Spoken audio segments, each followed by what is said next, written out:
ক্ষমতা পেলে সবাই তো তার একটু না একটু অপব্যবহার করতেই চায়। বাংলাদেশের শিল্পীরা চিরবঞ্চিত। আমি ক্ষমা চাই এবং ক্ষমা চাই। রাষ্ট্র কখনোই শিল্পীদের কোনো দাবি দাওয়া পূরণ করেনি। সদস্যদের যে প্রাপ্তি আছে সেইটার ব্যাপারে আমি কাজ করব। নির্বাচন হচ্ছে, এই নির্বাচনেও আমরা কিছু পাবো এরকমটা আশা করি না। সংগঠনের সদস্যরা যেন তাদের ন্যায্য অধিকার পায় সেই ব্যাপারে আমি কাজ করব। ও জানে যে আমি মিঠুর হয়ে ভোট চেয়েছি, তারপরেও কিন্তু আমাকে জড়িয়ে ধরেছে। নির্বাচন মানেই রমরমা পরিবেশ, তো ভালোই লাগছে, বরাবরের মতো খুবই ভালো লাগছে। আর নির্বাচনে আসলেই, পিকনিকে আসলে সবার সাথে দেখা হয় একমাত্র, আমার মনে হয়। তো সবার সাথে দেখা হওয়া মানে এরকম একটা আনন্দ উৎসব পরিচিত, তোর বেশ খুব ভালো লাগছে। সংগঠন থেকে আগে কি পেয়েছি সেটা এখন বলে লাভ নেই, তারা কি করবে সেটা হচ্ছে বড় কথা। তারা তো অনেক কিছু প্রতিশ্রুতি দিয়েছে আমাদেরকে। এখন ক্ষমতা পেলে সবাই তো তার একটু না একটু অপব্যবহার করতেই চায়। ক্ষমতা পেলে সবাই তখন রাজা হয়ে যায়। তো সেক্ষেত্রে বলবো তাদের কাছে আমাদের একটাই চাওয়া, যারা যে কথা বলেছেন সেইভাবে যেন কাজ করে আর কি। আসলে আমি ব্যক্তিগতভাবে নির্বাচন দেখে খুবই ভয় পাই। আমি জীবনে কখনো কোথাও নির্বাচনে প্রতিদ্বন্দ্বিতা করিনি। তো তারপরেও আমাদের শিল্পী সংঘের যে নির্বাচন, এটা কিন্তু বাংলাদেশের অন্যান্য সমস্ত নির্বাচন থেকে আলাদা বলবো এই কারণে যে আমাদের ওখানে লেখা আছে যে আমরা জিতবো 21 জন, হারবো না কেউ। তো মূলত আসলে বাংলাদেশের শিল্পীরা চিরবঞ্চিত। এই শিল্পীরা কখনো রাষ্ট্রের কাছ থেকে মানে সমগ্র শিল্পের বা শিল্পীদের কোনো দাবি কিন্তু আদায় করতে পারেনি। তার কারণ আমার কাছে মনে হয়েছে যে বাংলাদেশের শিল্পীরা কখনোই কিন্তু কোনো বিশৃঙ্খলার মধ্যে যায় না।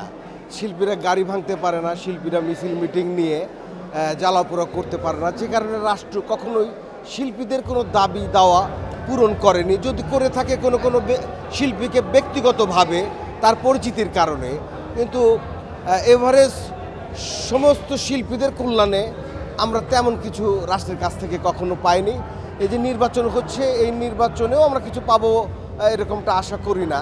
তারপরেও আমাদের সবার একটু সামগ্রিক চাওয়া যে এই শিল্পী সংঘের নির্বাচনে যারা নির্বাচিত হবে তারা আমাদের শিল্পীদের দুঃখ কষ্ট, শিল্পীদের পেশার স্বীকৃতি, শিল্পীদের জীবনমান উন্নয়নে কাজ করবে, এই আশা নিয়েই আমরা ভোট দিতে এসেছি। এবং আমরা যারা যারা প্রার্থী হয়েছে তাদের মধ্যে কোনো যে হিংস্রতা বা একজনের প্রতি আর একজনের যে অনেক বড় ক্ষোভ তা না।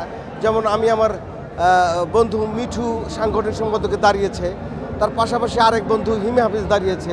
ও জানে যে আমি মিঠুর হয়ে ভোট চেয়েছি, তারপরেও কিন্তু আমাকে জড়িয়ে ধরেছে যে বন্ধু আজকের দিনটা হয়ে গেলে তো হয়ে গেল। সব কিছু মিলিয়ে আমরা আমাদের এই নির্বাচনকে আমরা আসলে আনন্দমুখর দেখে আসছি এবং আজকেও দেখছি। নির্বাচনে আমি জীবনে প্রথম দাঁড়িয়েছি। এর আগে কখনো কোনো দিন কোনো নির্বাচনে আমি দাঁড়াইনি। আমি আমার প্রার্থী পরিচিতির দিন বলেছিলাম যে আমার এই মিডিয়াতে অনেক বছর ধরে আছি, আমার চলার পথে আমার অনেক কথাই হয়তো অনেকে কষ্ট পেয়ে থাকতে পারে, আমার আচরণে কষ্ট পেয়ে থাকতে পারে। আজকেও বলছি আমি ক্ষমা চাই এবং ক্ষমা চাই। নিজেকে সংগঠনের গঠনতন্ত্র অনুপাতে তৈরি করব, আর সংগঠনের গঠনতন্ত্র সাধারণ সদস্যদের যে চাহিদা আছে সেই চাহিদার প্রাপ্তিতে আমি কাজ করে যাব। প্রতিশ্রুতি তো সবাই দেয়, একথা সত্য। আমি বারবার বলছি যে গঠনতন্ত্র অনুযায়ী সদস্যদের যে প্রাপ্তি আছে সেইটার ব্যাপারে আমি কাজ করব। আমি অন্য কোনো প্রতিশ্রুতি দিচ্ছি না, কারণ একটা কার্যনির্বাহী কমিটির আমি ইলেকশন করছি সাংগঠনিক সম্পাদক পদে। আমার উপরে জয়েন্ট সেক্রেটারি আছে, সহসভাপতি আছে, সাধারণ সম্পাদক আছে, সভাপতি আছে।